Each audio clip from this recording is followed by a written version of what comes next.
ईशा जी की जान बचाने के लिए, उन्हें होश में लाने के लिए सूरज खुद डॉक्टर की जगह लेगा और ईशा जी को डीसी शॉक देगा। क्या प्यार इतना ताकतवर हो सकता है कि वो मौत से भी किसी को वापस खींच लाए?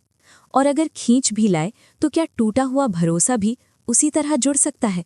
सोचिए, एक अस्पताल का आईसीयू, मशीनों की लगातार बीप, सफ़ेद रोशनी और उस बेड पर पड़ी एक औरत जिसकी हर सांस अब मशीन के भरोसे है। नाम है ईशा, और उस बेड के पास खड़ा है सूरज, एक ऐसा आदमी जिसने जिंदगी में बहुत कुछ खो दिया है, लेकिन मानने को तैयार नहीं कि आज वो सब कुछ हमेशा के लिए चला गया। कहानी की शुरुआत वहीं से होती है जहां डॉक्टर हड़बड़ाते हुए कहते हैं कि ईशा की हालत बिगड़ रही है, दिल की धड़कन बेहद कमज़ोर हो चुकी है। नर्सें दौड़ रही हैं, परिवार के लोग बाहर प्रार्थना कर रहे हैं, और सूरज बस एकटक उस कांच के पार ईशा को देख रहा है।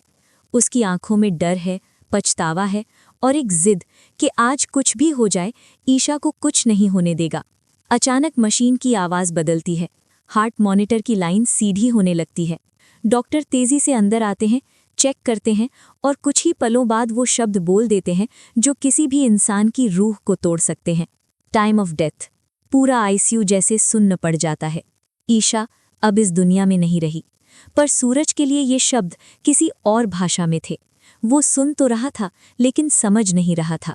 डॉक्टर बॉडी शिफ्ट करने की बात करते हैं, पर सूरज अचानक उनके सामने खड़ा हो जाता है। भारी आवाज़ में बस इतना कहता है, नहीं, मेरी ईशा जिंदा है, आप सब गलत हो। सब उसे समझाने की कोशिश करते हैं, पर सूरज किसी की नहीं सुनता। वो दोबारा आईसीयू के अंदर जाता है। ईशा बिल्कुल शांत पड़ी है, जैसे गहरी नींद में हो। सूरज एक कुर्सी खींचकर उसके पास बैठ जाता है और ऐसे बात करने लगता है जैसे वो उसे सुन रही हो। ईशा, तुम ऐसा नहीं कर सकती। तुमने कहा था ना, हम साथ में आईएएस की तैयारी करेंगे। मैं मानता हूँ मैंने तुम्हारा भरोसा तोड़ा, पर अब नहीं, अब मैं बदल जाऊंगा। तुम कहती थी ना, ब्रह्मचारी रहकर भी बड़ा आदमी बना जा सकता है। देखना, तुम्हारा ये ब्रह्मचारी पति एक दिन आईएएस बनेगा। बस एक बार आंखें खोल लो। उसकी आवाज़ टूटने लगती है। आंसू ईशा के हाथों पर गिरते हैं, लेकिन ईशा बिल्कुल शांत। यहीं सूरज के अंदर कुछ बदल जाता है। दुख अब जिद में बदल चुका था।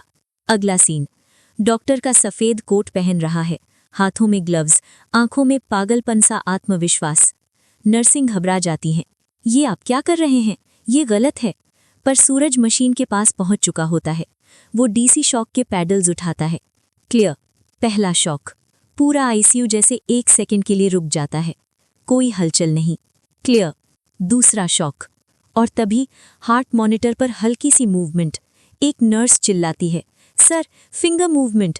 ईशा की उंगली हिलती है, धड़कन लौटने लगती है। डॉक्टर हैरान, शी इज रिस्पॉन्डिंग। कुछ ही पलों में ईशा की आंखें खुल जाती हैं। सूरज की आंखों में खुशी के आंसू हैं। वो हंस भी रहा है, रो भी रहा है। उसे अपनी आंखों पर भरोसा नहीं हो रहा। लेकिन तभी कहानी फिर पलट जाती है। होश में आते ही ईशा की नज़र सूरज पर पड़ती है और अगले ही पल वो अपनी आंखें फेर लेती है। उसकी सांसें तेज हो जाती हैं, चेहरे पर वही पुराना दर्द, वही पुराना डर। सूरज आगे बढ़ता है, पर ईशा बेड से उठकर उससे दूर जाने की कोशिश करती है। और तभी सूरज अपनी सारी कसमों, सारी दीवारों को तोड़ते हुए आगे बढ़ता है और ईशा को जोर से गले लगा लेता है। पूरा कमरा सन्न। दाई माँ, पापा जी, घर वाले सब हैरान।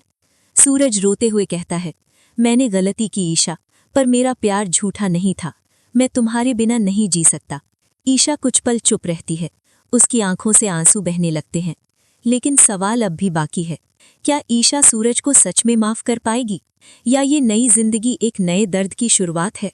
क्या प्यार से भरोसा वापस आ सकता है, या कुछ जख्म ऐसे होते हैं जो जिंदा रहते हुए भी कभी नहीं भरते?